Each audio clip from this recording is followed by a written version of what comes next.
few decks that actually can extend the purpose of the Stifle. You know, normally once you get to a certain point, the Stifle's pretty dead. Like, sure, you can get a couple of niche uses, as we saw last match, Bakula stifling the Edict effect from Liliana of the Veil. Yep. I know I personally have stifled an Annihilator trigger from an Emrakul and then chump blocked it. Yeah, that's a pretty good trigger to stifle. You know, so you do get some of those uses, but generally Stifle, after the first couple turns, once you're not, you know, stone raiding with it, not that great anymore. But you can actually turn it into a 4/4 Angel by making it stick around after the Guy's the Same Trap trigger. Yeah, that's pretty good. Yeah, one of the coolest uses of Stifle I've ever seen. So here we go, Ryan on the play. Kind of a big deal for his deck, less of a big deal for Brad. Yeah, he leads off Volcanic Island, but no 1-drop, and Brad, Polluted Delta, no 1-drop. Brad obviously generally wants to have, you know, some cantrips or something to start actually getting his combo together, but without one of them, kind of indicates he kept a very specific kind of hand, usually one that has some combo. Yeah, absolutely. And I don't know if you knew this matchup, but it looks like he's quite mana heavy, whereas Ryan is basically playing a glorified mana denial deck. You know, it is basically Rug Delver with white instead of green. You know, the Stifle Wasteland attack. Land death. There we go. That's the term. Land death. Land death indeed. Ryan here brainstormed in response to Brad's fetch crack, hoping to find a Stifle while shuffling away some clunkers. Fails to find one, but he'll go ahead and shuffle anyway. Yeah, Swords to Plowshare is not too good against Emrakul the Aeon's Torn, it turns out. Yeah, I see at least an Emrakul and a City of Traders in Brad's hand already. So he's, you know, he's on his way. He's got the mana. He's like 2/3 of the way there. Just got to find a way to cheat that fatty into play. It looks like the fetch is going to resolve. Ryan went ahead and fetched his land because he, you know, actually doesn't know what Brad's playing at this juncture. If Brad was himself playing, say, Rug Delver and had a Stifle, yeah, he wouldn't want to just get got. Right. Goes ahead and gets his Volcanic Island first. And so the game develops to the point where, you know, Brad's able to sort of establish his mana base, which is exactly what he wants to do. We do see a Wasteland in Ryan's hand, but, you know, Brad's going to be able to make this land drop and the next, at least. Interestingly, at this point, if I'm Brad, I would be most likely to assume I was playing a mirror, just based on the plays that have actually transpired. That is very true. That could affect some of Brad's choices. Note that, you know, he did go ahead and get a non-basic. If he knew he was playing against a Stifle Wasteland deck, he might not have gone for Volcanic Island. That is an astute observation, Benjamin Jones. Jig is up now. Yeah, for sure. Wasteland, not exactly the sneak and show staple. Spell Pierce, more, you know, defense. I don't want to say gas, but spells at least. But, you know, he hasn't really produced any traction in this game yet. Brad's just, you know, kind of waiting for a show and tell or a sneak attack to show up. Yes, or at least a ponder and brainstorm. You know, something to get deeper into his deck and sort of create some sort of game plan. It looks like he did draw a ponder, so here we go. Ryan declines to Spell Pierce here. Obviously, Brad could just pay for that. He could burn something like a Spell Pierce and a Daze on it, but that's obviously a little ambitious. Little ambitious. If he had a Stifle, it might be a much more attractive choice. Yeah, for sure. Looks like there was a show and tell, and I think even a brainstorm in that ponder, so definitely not bad at all. Easy keeps. Yes, for sure. And Brad's looking to start, you know, sculpting that thing. You know, you don't really want to go for it against a deck that you know might have Spell Pierces and Dazes. If you can keep making land drops, you want to do that as long as you can while you're not under pressure. Until Ryan actually presents a threat, Brad has actually no reason to do anything. And speaking of which, Delver, here comes the clock. Brad, definitely not the fastest clock. Brad's still got a lot of time, but you know, he's actually got to start putting the wheels in motion now, at least.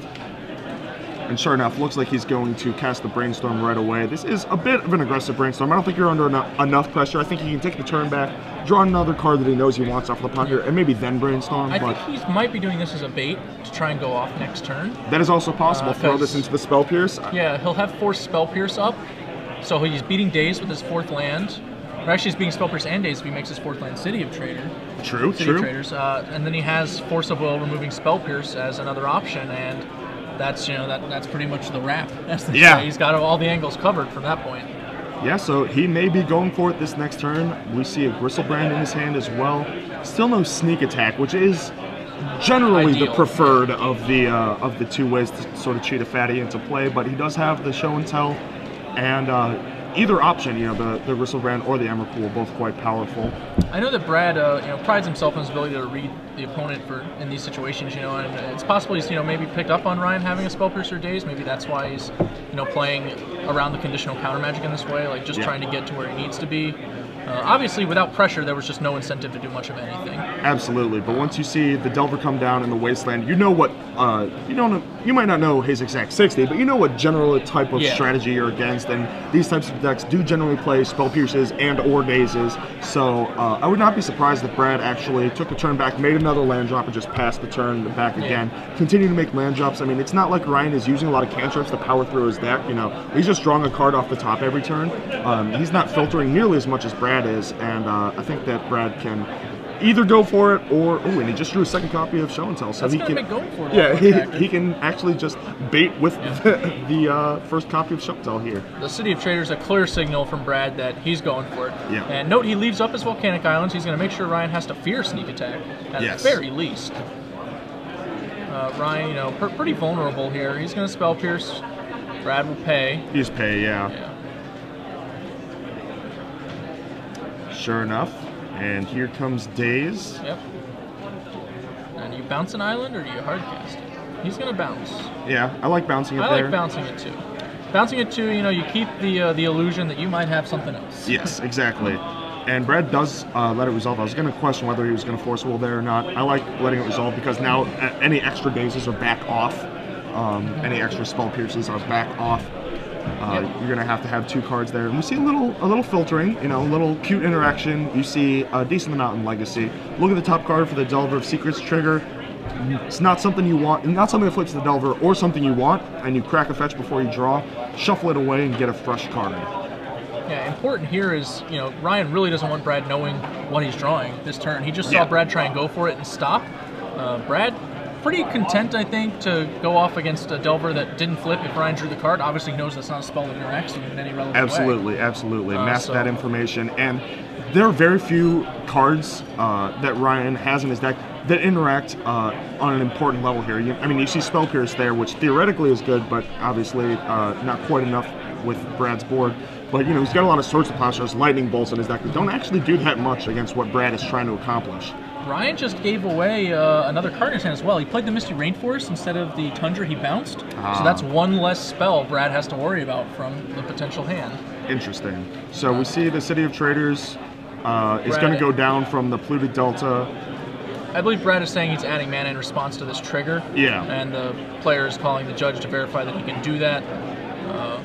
Ryan appears to believe, Brad missed the trigger, but even if he did, I believe the ruling here is that the trigger would simply go on the stack, at which point Brad could use the city anyway. Yeah, correct. So the judge will resolve that.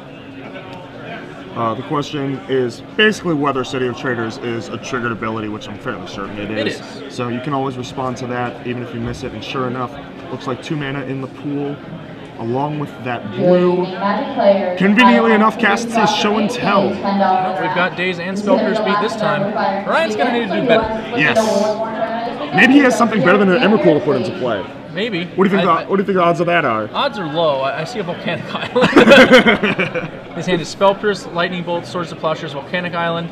He's going to have to tear some pretty nice ones to beat the oncoming Emrakul. Absolutely, and we see, this sort of thing in action where Ryan has a bunch of semi-dead cards in game 1, and these types of combo decks really rely on that to, and there's Emrakul, to Ryan take advantage, and so and there's the skip. I was going to say, Emrakul actually doesn't have trample, even though it seems like it should. I don't understand how it doesn't. Like flavor-wise, how does that thing not just run over you? It looks like it should be able to get past, like a bird, right? An insect, for example. Yeah, exactly. Just to pick one. The Annihilator 6 trigger still happens, but you can actually chump block it, which has come up a couple times. But now we look at the board. We know that Ryan has quite a bit to take out. Yes. Let's look at what he brings in. He's got a Pyroblast and 2 Elemental Blasts. If not for this matchup, then for what, Yeah. So he's got 3 blasts. Those are pretty good. Vendilion is also quite good against these style of decks. You can actually respond to the Show and Tell and take either they're the guy they were going to put into play with a show and tell, or their disruption and then counter the show and tell. Or you can play it proactively and sort of just see what was up, kind of mess with their hand a little, and put a significant clock on. That's how I prefer to play it. Yeah, aggressively, fast and loose, Glenn Jones, fast and loose. You're not going to see me pass up a turn 3 Vanillian Click. Fair enough. So he's definitely bringing in the second copy of Vanillian Click, as well as an additional copy of Spell Pierce, his fourth copy of Force of Will. All of these cards, for exactly these types of matchups. Relic, not too good. Rest in Peace, not too good. Engineered Explosives, not too good. Surgical Extraction's actually okay. Yeah, it's reasonable.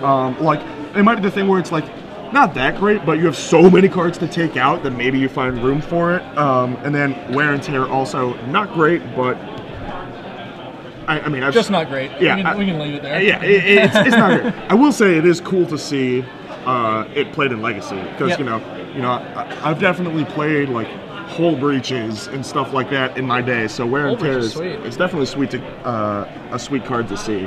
On Brad's side, he has access to some of the same cards. He has 3 Pyroblasts he can bring in to fight these counter wars. He has access to Through the Breach, which can function as, sort of an additional show and tell, but albeit one that can be played at instant speed. Unfortunately, it costs 5 mana, so I don't see him bringing that in. He knows his opponent has Wasteland, Spell Pierce, and Daze.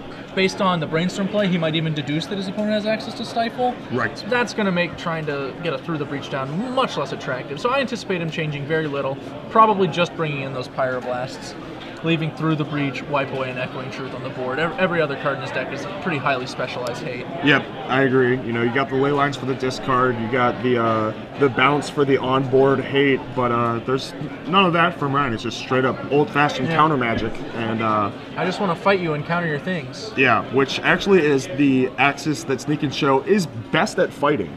Yes. Like, if that's how you're trying to attack them, Sneak and Show is basically designed to beat you at that game. So it's going to be a bit of an uphill battle for Ryan, not only down a game, but kind of playing into Sneak and Show's hands. Sneak Attack, Show and Tell is definitely more vulnerable to hand disruption, which is why you see the 4 Ley Line of Sanctity, because that can be quite... that's a good way to lose, as the Sneak and Show player.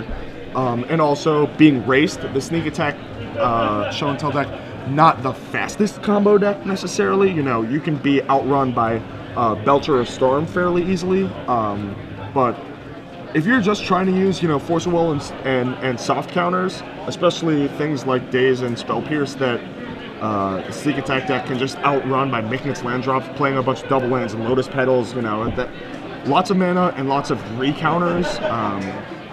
That's what the deck does best. Very powerful magic. Very, very powerful. Brad appears to be taking his time sideboarding. Maybe he had to figure out what to cut for those those Pyroblasts. It can be tricky, obviously. When you're a combo deck, most of the things in your main deck are just built to make you combo. Yeah. So siding some of them out for disruption, kind of tough. That's why you don't want to do it unless it's absolutely necessary. I think this is a matchup where it's good, mostly because all of Ryan's best threats also happen to be blue. So if whether he needs to buy time or force his win through, kill a Delver or counter a Geist or whatever, that's totally fine. I mean, reasonable. Yeah, you just buy yourself a bunch of time. I mean, if you buy yourself 3 draw steps or 3 turns, that's 3 new draw steps and 3 turns worth of mana that you can spend on Brainstorms and Ponders and stuff. That definitely has value. And being able to counter a Vanillian Click before the trigger goes on, also very important. And I mean, Brad doesn't know that Ryan doesn't have Meddling Mage, but that is a card that has been sort of sneaking into popularity as 2 and 3 ofs in these style of decks. And the split of blasts, obviously quite good against Meddling Mage as well. So totally reasonable card to bring in. Not sure what he's going to bring out. Looking at Brad's deck, I'm reminded of Intuition as sort of just like an instant speed demonic tutor is like the key card that Surgical Extraction is good against. I remember when I was playing the Thought Scour Snapcaster bug deck, I would always bring in the Surgicals against decks with Intuition for exactly that interaction. Ryan off to a much better start in this game. He leads with turn 1 Delver, that's an immediate clock. Immediately flip on turn 2, with a Stifle. Easy game, boys. Brad starts with a basic island, so he has dodged both Stifle and Wasteland for now. Yeah, and this is exactly how Ryan drew it up. This is what his deck is designed to do. Fast clock, lots of disruption. I mean, his hand is just like blast, force, stifle, another blue card, and third land drop. Forces, right? Like it looks like force, stifle, red blast, and a land. Yeah, that's a heck of a hand against Sneak and Show. Yeah, that is. Especially with that clock. Have his work cut out for him. Plays a Lotus Petal after a fetch land. He knows the stifle is there, so he knows he can't just do this thing. Right. He's considering perhaps trying it and hoping to use his force to get through the stifle, but that's a little bold. Yeah, you got time. I mean, you're at 17. Take a couple hits, try and develop your mana, make a couple more land drops. I think he's got like a Brainstorm somewhere hiding in there. You can cast that and yeah, develop your mana. I mean, against the Dazed Spell Pierce deck, that's all you really want to do. I don't think I would Brainstorm this end step. Would you? No, I feel like agree. Waiting and hoping to draw another fetch land, get max value on the shuffle is a little stronger. I agree. Even just to get one card deeper into your deck before you're basically Brainstorm locked, since your fetch land's going to get stifled. I think that's quite important. I'm inclined to agree, and Ryan's actually thinking about fighting over this, which is completely reasonable, if he's got a Pierce or something, because the Lotus Petal is a non-permanent mana source. That gets sacrificed. So if you have to pay for a spell, say a Spell Pierce with the Lotus Petal, then that's like killing it. And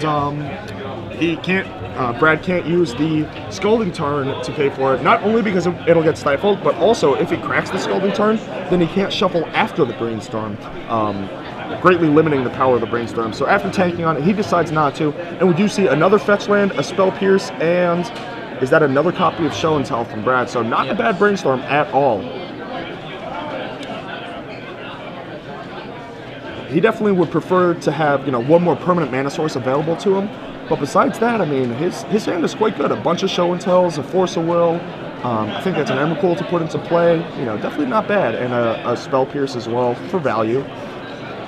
And now taking on what to put back. Although I wouldn't strain too hard because I don't think that fetch land crack is going to resolve here.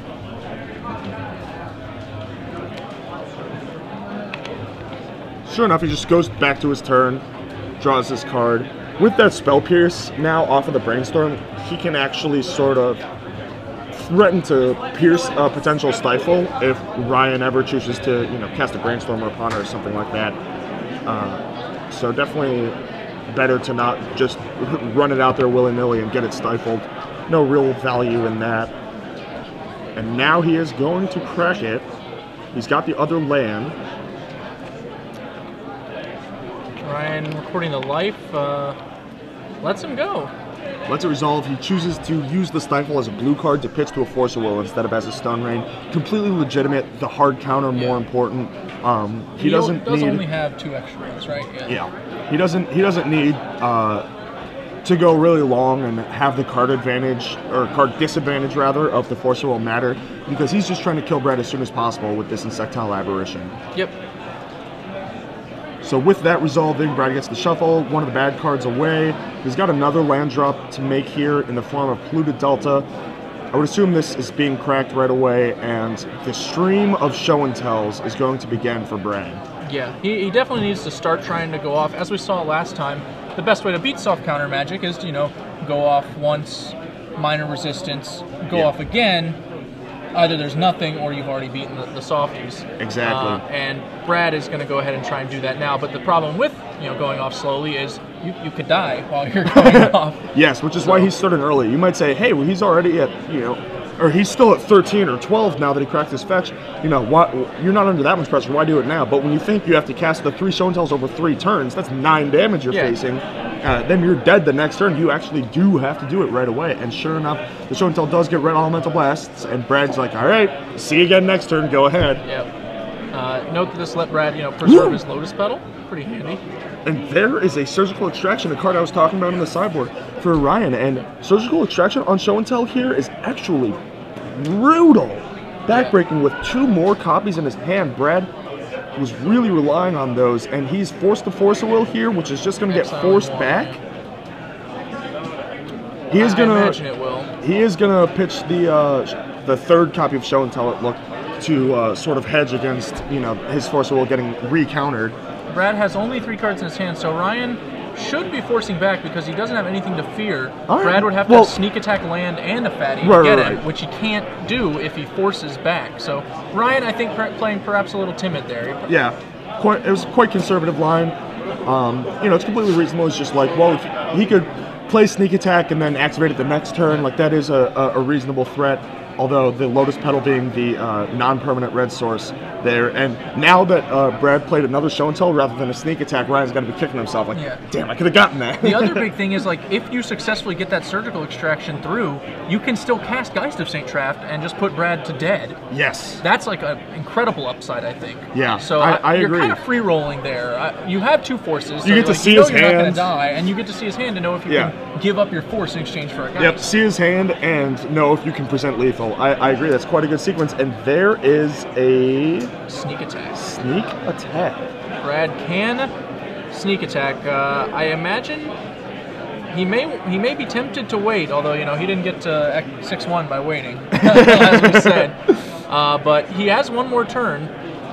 Looks like he's not going to go for that though. He's going to make Ryan have a hard counter right now. Yep. Which I think is the way you have to play it. I think that's fine too. I agree. It's just not going to work. Yeah, we know that, Glenn.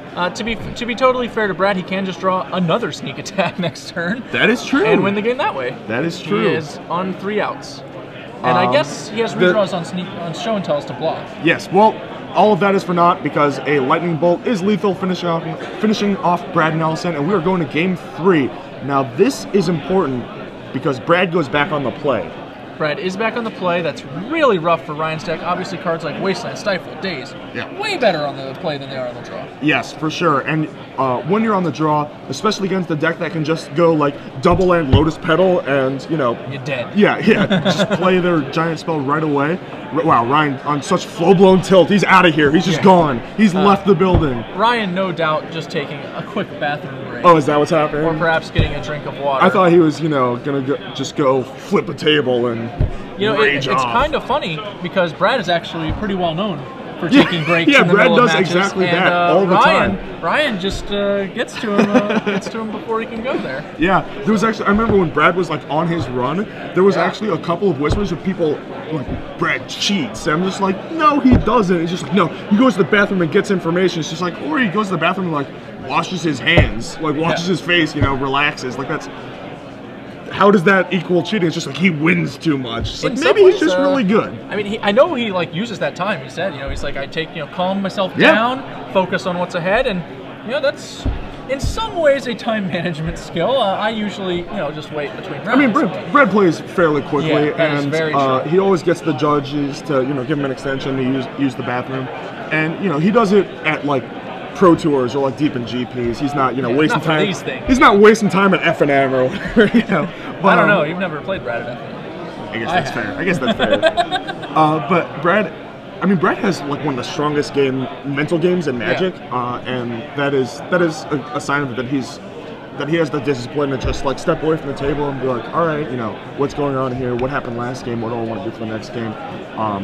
And when a lot of people would just sort of jump into the next game right away, Brad, as you said, he was known for that, but this time his opponent doing it.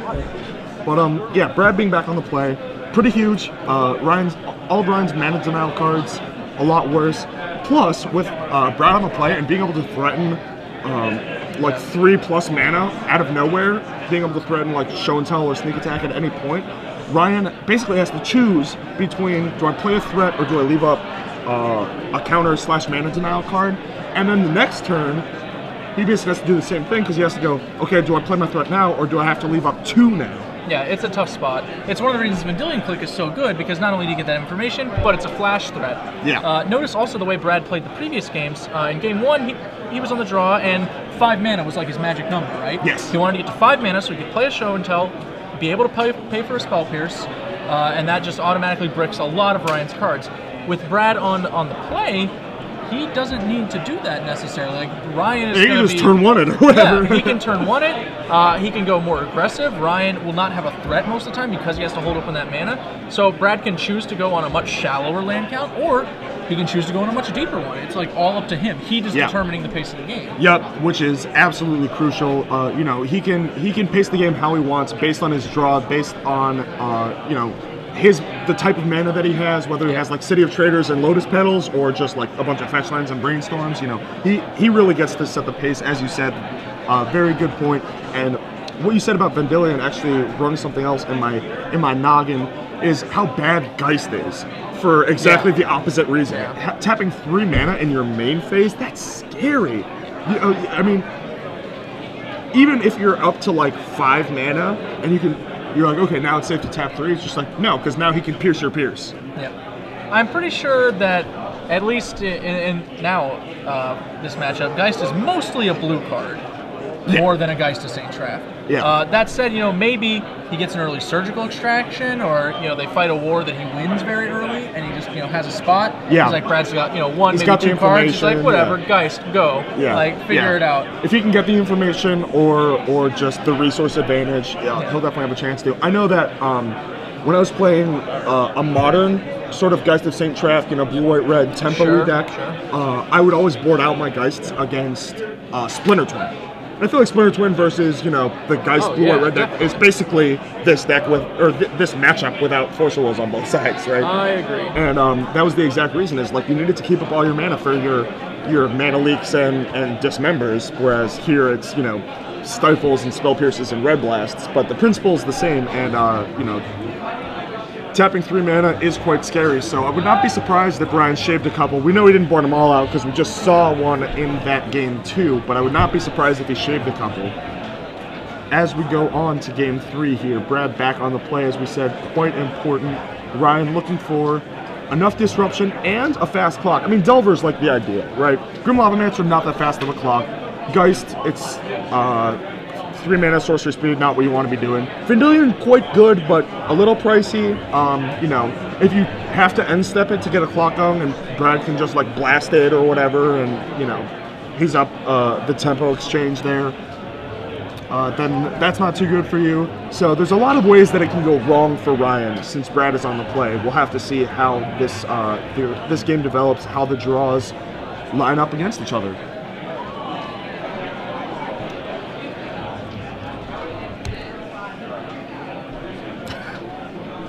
Wailed me on the shoulder. Glenn having a bit of an attention deficit disorder moment there. Just trying to carry on some business. Yeah, the hardworking man Glenn Jones. It's a lot of draws. You got to multitask. I'm aware. Thank you. I can't multitask. I'm so bad at it. I used to be pretty good at it. When I was like 17, I was able to like double queue Moto and have another game going and listen to music and watch TV. It was crazy. But then like when I turned like 19 or 20, I can't even listen to music and play at the same time, so I get too distracted. I would argue at times that it felt like I was too good at it. That's the primary reason that I love so many alcoholic things such as beer. Yes. Pastimes. Because it slows down your brain? Yeah, it boils me down from like 7 things to like 3 tops. 3 tops. Glenn, your brain's too big. You're too smart for your own good. Oh, if only. Oh well, this player's shuffling up, ready to go. Brad, getting this game face on. Looks like these guys are discussing a little bit with the spotter here. Yeah, I mean, these guys are both having really good tournaments. Yeah. Theoretically, this is a win-in because the players will most likely be able to draw in the next round. So quite a big match, basically playing for a top 8 seed, which is, really the goal coming into the tournament. Get to the top 8, and then once you're in that bracket, then it's a whole new tournament with only 8 entrants. But yeah, that's what's on the line. A jovial handshake there. A little sportsmanship. Good luck. They know what's on the line here, and we are underway for Game 3. Brad Nelson on the play. Ooh, look at Ryan staring him down. Yep, not looking at that hand yet. Trying to get every read he can off of one Bradley Nelson. And Brad does keep. Ryan looking at his hand, not a snap keep, definitely not the most confident. He's got the tongue in cheek there. Nope, he is mulliganing. He does not like that that hands. I mean, it looked like it was, lands and spells. Oh, and now Brad's leaving us. Oh, one-upping with the bathroom game. Mind games. There's a reference for you, Glenn Jones. No? Yelling mind games? What's the reference? Day 9. I am not I am familiar, but not intimately familiar. Shall we say? Supposed to be you. Yeah. I wish him, Harry. What a dreamboat. Whoa. Yeah, I believe I briefly stood near him at Pro Tour San Diego. I don't even think I introduced myself or anything like that. That was a pun. He was around. We got I mean, I know of him only mostly by reputation. I've read, I should say, and enjoyed a few entries from his blog. Though Yes. I've never watched him stream. His blog was pretty interesting. It delves into some of the business points of esports, which obviously a person like myself quite interested in, yeah. might have some curiosity about. Absolutely, yeah. His blog is very good.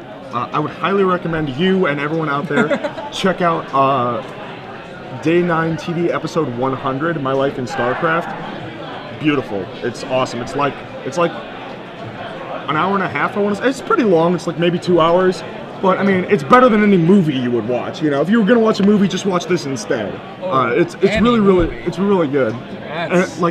He just talks about he talks in competitive gaming and sort of growing up with his brother playing games and how he got into the competitive side and then a bunch of big tournaments, and it's really, really awesome, really touching, and a lot of parts hit really close to home, because he talks about like traveling to different tournaments with his buddies and playing all day. You're practicing for months and you play all day and you like get to the finals and lose and it's just like, oh, I've been there, like I feel that, No? No, I get it, I forgot Glenn Jones is a robot without emotions. I forgot that. I forgot he's, I walked through a bookstore and I saw a portal starter, It's hard for me to empathize with this. I made the single greatest mistake of my life Your story's and bought the portal starter. You're so jaded, Glenn Jones. Why? Portal Second Age, actually. I didn't even get the better lands. I mean, just so loose. Got a sweet Dakmor Sorceress, though. I remember playing.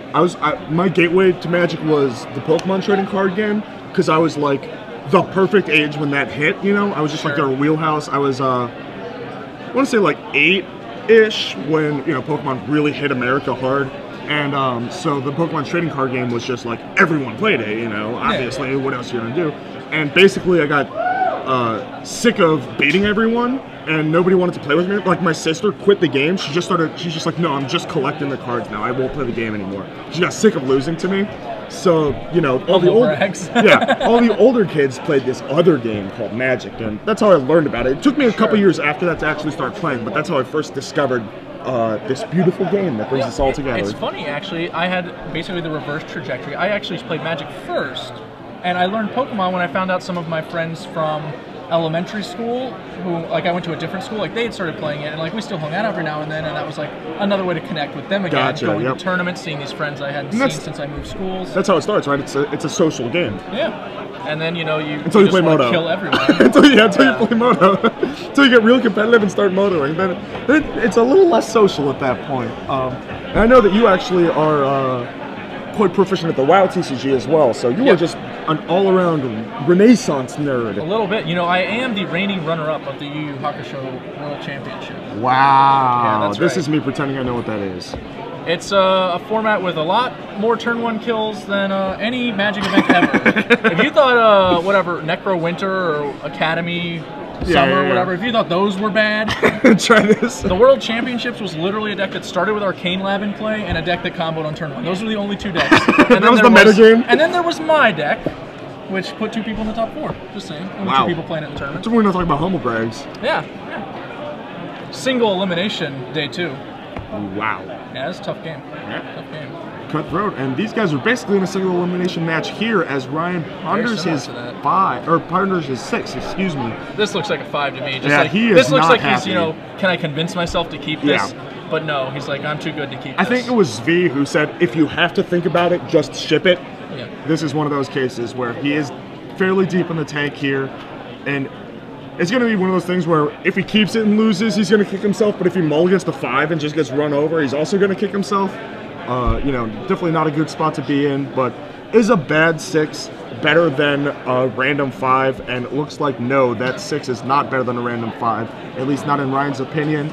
Looks like he would have got there. He's a little burned by it, but obviously probably made the correct decision. We didn't see the hand, but I can say that if you if you ship there, like, it was probably correct. Yeah, in the dark, I would have to agree. Once again, this V quote, words to live by. Yeah. If you have to think about it, you probably have to. I really like Jerry wrote an excellent article on mulliganing some time ago, or at least an excellent little section of an article on mulliganing, in which he first looks at the hand and thinks like, can it win? Right. Like, that's the baseline metric, is can this hand win this game? Right, Obviously, Ryan had probably passed that point. He's like, yeah, sure, this hand could win. Some things have to go right. Yeah. But, the next question is it better than the average hand below it, like right. mulligan to? And that's a pretty big distinction. Like, you don't necessarily need a good 6.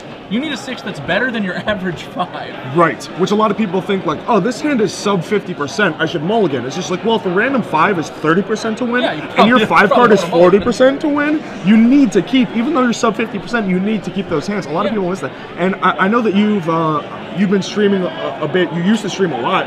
I know. You're getting I feel back bad. into it now. I am getting back into it. I'm trying to get on a schedule. But that is one thing. One of the sort of misconceptions that a lot of people in my stream chat have is when I keep kind of a loose 6, they're just like, no, you have to go to 5 here. It's just like, no. Even though this hand isn't good, I think I'm more likely to draw, say, 2 lands and 3 cards and win this, sealed game. Than I am to win with a random 5. Sure. Just the way that the math works, I think that I'm more likely. I don't think I'm favored. Nope. Yeah, but I think I'm more likely, which is what's important. Yeah, I think that I mulligan a little too aggressively in those kinds of situations personally. Yeah. And which leads to me, playing a lot more games on 5. However, that in and of itself has been somewhat reasonable. As once you get more comfortable with playing on mulligans to 5, they really don't bother you as much. Yeah. You understand how your resources differ. I actually have a video coming out pretty soon on exactly that, how to win from 5 cards. So excellent. I promise that wasn't even a plug. He set me up without even knowing. And we are underway. Brad is on the play against a 5-card hand from Ryan. Brad fetching a basic before Stifle is online and to prevent Wasteland from tagging his first land. And it looks like Ryan's hand is quite blue, which is where, that's what you want it to look like, at least. Yeah. He has a lucky Pokemon card out there, it looks, as well. Wow, just everything's coming full circle here. Yeah, I know, man. We're like prophets over here. So he's got a couple forces, a couple counters and Force of Will, and at least a Spell Pierce. Looks like he's going to have a turn 1 play here. Possibly a Delver, which is ideal. If you have Delver and then can untap with Pierce and Force, that's like the best 5 you could possibly hope for. Definitely. Of course, there's just the chance that Brad untaps and kills you, but right. you gotta reach for the stars. Yeah, exactly. When you're on 5, you gotta cross your fingers sometimes, and this is you definitely can't write it up much better from 5. And it looks like Ryan does indeed have the Delver of Secrets, and he's got at least a Force of Will and a Spell Pierce, and it looks like a couple other blue cards. So definitely not looking too bad, but Brad is on 7 on the play. He's got his land, and he snap kept his hand. It feels like it was forever ago that he actually kept his hand, but he kind of was. He did keep it quite quickly, and it looks like he does have sort of a good mix here as he draws for his second turn. I believe that was a sneak attack that he drew. All right, so more pieces coming together here. He's got a Spell Pierce, a Show and Tell, a Force of Will. It looks like a Gristlebrand, another blue spell. Misdirection. And the Sneak Attack, which was drawn for the turn. So not quite all the pieces. A little mana short against the Mana Denial deck. Dangerous spot to be in. Yeah, definitely. He's going to fetch another basic here, I have to assume. Once again, playing around both Stifle and Wasteland. And I don't think he has a play. Just passing the turn and seeing what Ryan can do. Needs to find some mana. A City of Traders or Ancient Tomb ideal. Yes. But he's definitely, he has a window, but it will close pretty quickly if he fails to find those lands. Once Ryan can get a handful of cards, flip that Delver over, Brad will be on a short clock. For sure. I mean, it doesn't matter if you're down on cards if you have all the relevant ones and, the clock to back it up. Yep. If your opponent ends up at 0, it doesn't matter that you started with 2 less.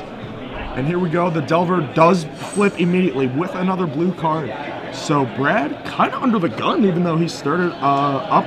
We said how important the play was, and he started up 2 cards. And now the onus to win the game is actually on him. Yep. It's one of the advantages of being, the aggro creature deck. Yes. You can just win games where your opponents stumble like this when they fail to put together exactly the number of resources. And that's what these Rug Delver-esque type of decks do. As we see a Brainstorm get Spell Pierced, Brad getting, figuring he's not going to be able to use that Pierce to protect, so he might as well use it to deny Ryan some card filtering there. Ryan does draw a fetch land for the turn. attacks for 3 and passes. He's got another Brainstorm, at least 1 Spell Pierce, possibly 2, and a Force of Will. Quite a good hand. Can't really draw it up much better, as Brad looks like he's about to miss another land drop. I think he drew a Scalding Turn this turn. Okay. He's actually, I believe, debating whether he should try and go off or not. Okay. That's my guess. He can wait till he draws another land or a petal or another blue card to give himself another counter. Right. Or he can just, start go jamming for it here. Yeah, and I kind of think that considering how much land, blue card, petal would improve his hand, it might be worthwhile to wait. Yeah, it's a good percentage of his deck to give him a full, extra sort of layer of protection here. And Brad agrees. Yeah, he does agree, and so do I. He passes the turn, drawing through good portions of his deck. He's still got a few turns here. And Ryan debating an end-of-turn Brainstorm with a Shuffler. Note that this will give Brad the opportunity to crack his fetch without fearing Stifle.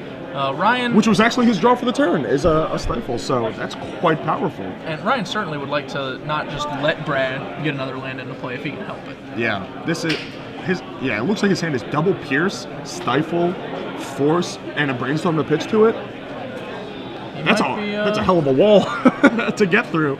Brad's going to go ahead and fetch for that Tarn. Ryan marking down the life, almost certainly Stifling, right? Yeah, I have to assume. He might want to keep up double Pierce, but I think that, you'll be able to get the full turn's worth of mana the next turn also. I don't think that you're necessarily going to die this turn, since Brad did miss a land drop and is now getting Stone Rained. Yeah. You have 1 Pierce and a Force. That should be enough to survive this turn, and your Pierce is going to be live next turn no matter what. Yeah, if you're Brad, do you force the Stifle? I think you have to. All right. And it looks like you have Brad to pitch agrees. a Force of Will to that, or maybe the Misdirection. Yeah, he pitched a Force, which I find interesting. He's a third Force. I know he has a third Force, but I guess that to be fair, that's a good one because it makes Ryan probably think it's less likely Brad will have another Force. Right. So he goes ahead and pitches 1, considering he knows he's going to have to pitch basically those 4 cards to counter 2 spells. And I agree with this, Ryan letting it resolve. Your Pierces are going to be live on the Show and Tell / Sneak Attack, but not going to be live on that Force of Will, obviously with 2 mana still left. So you might as well just get the full value out of them. Now, you don't want to have to spend 2 cards in the form of Force Pitch or like 2 Pierce or whatever it is to just the Stone Rain. You'd rather be able to counter the actual spell that matters. And Brad's shaking his head. He knows he's actually in trouble here. Must have gotten a bit of a read there, knowing Ryan's hand is quite strong. It just occurred to me that Brad may have purposefully kept the Misdirection because if he pays a life for another Force, he'll be going to 6, which is a Delver and a Bolt away from death. Yeah. So he probably actually needs to cast the Misdirection instead of the Force. Yeah, Misdirection, sometimes used to move a removal spell onto the controller's the controller's own creature. But in these types of decks, it's used as just an additional Force of Will. What you can actually do is misdirect, say, a Spell Pierce, for example, onto the Misdirection itself. And then the Misdirection finishes resolving, the Spell Pierce doesn't have a target and fizzles, and the Show and Tell, for example, would then resolve. So it's a Force of Will with a similar alternate cost, but as Glenn pointed out, does not cost you a life, which is actually a full turn off of Ryan's clock. And it looks like the Spell Pierce on the Show and Tell is going down here for Ryan, and Brad is wondering, what do I have to do to win this game? Do I have to do this now?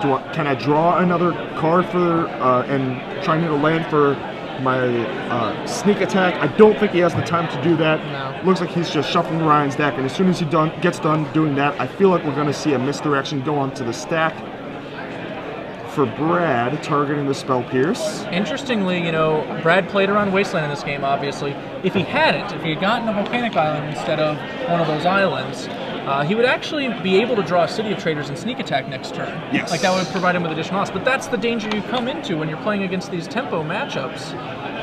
Yeah. The table judge kind of misunderstanding what's happening here. Brad explaining, I'm pitching the Force of Will to the Misdirection, not the other way around. Not going to 6. That's the most important thing. Yeah. And Ryan does read it, and here, time being announced, we have an extension here, thanks to the bathroom breaks and the fact that it's a feature match. And sure enough, Misdirection resolves, but Ryan still had all these Force of Wills, and Brad frowning, and ooh, he is not happy past the turn there. Huh? And the Wasteland for Ryan. The Wasteland actually cuts blanked. off that line Ryan, that Brad could have theoretically had. However, it doesn't even look like Ryan's going to need it. Yeah, Ryan had another Spell Pierce. Brad pondering here.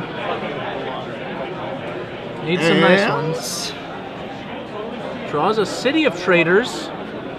Which but, lets him cast the sneak attack and then activate it next turn, theoretically. Theoretically. But we know that that would actually get spell pierced here. Yeah. But that's, I mean, you can't shuffle away there, right? Like City of Traders, like Ancient Tomb kills you. City of Traders is like one of the best cards that you could possibly have here. Obviously can't shuffle there, and have to, since you only have the one red source, you have to cast the sneak attack this turn.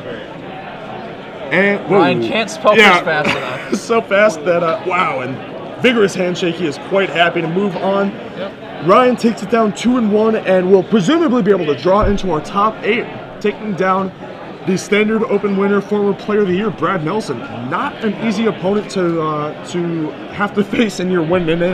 And Jerry faced with the bittersweet sensation of having kept hold of his double trophy from Pittsburgh in 2011. I need to stop commentating these so I can start playing them again and chase him down. Catch him?